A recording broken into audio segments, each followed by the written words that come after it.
obviously it's Uncle Sam. But this tea cosy, because of the vertical stripes, if I started at the bottom, it would force me to put a chart in to knit these stripes, because they're quite broad, you know, it's more than 2 stitches. So the floaters at the back would be massive and it would gather the tea cosy in. So instead of working from bottom upwards, I've started with I've cast on here and I've done my stripes as you normally would, but now I'm going to turn those stripes so that creates my stripes going upwards. And then I'm going to start on the little waistcoat, which will be the next part going up on the main cosy. I want to knit it so it's all joined on, because if I create the top part and the bottom part and then sew them together, there's a bit of an issue. I'd never like sewing across the belly of a teapot, because when you come to pull it on the teapot, there's no give, no stretch.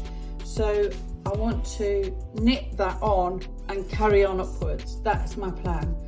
So that's what I'm doing. And these are the lovely colours that I've chosen for this tea cosy.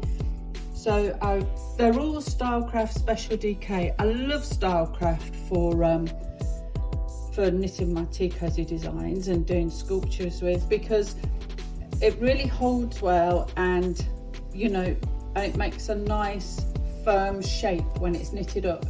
And also, you know, I just love the stitch definition.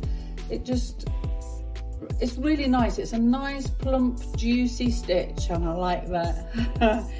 So this shade is French Navy, and that's for his waistcoat, so that will be directly against the red and white stripes, which really pops. And then I've got lapis, which I will use for his jacket and his hat. So, and that looks really lovely with the lipstick red. I love lipstick red. I think it's my favourite red from the Stylecraft range. I just love it. It's a lovely shade, and when I've got to do anything red, this is the one I reach for the most. Sometimes I think, oh no, that one's Matador, but then I start in Matador and think, oh no, it's a bit too razzle dazzle, and I drop back to lipstick, because it's, I don't know, somewhere in between. It's a middling kind of red and I love it.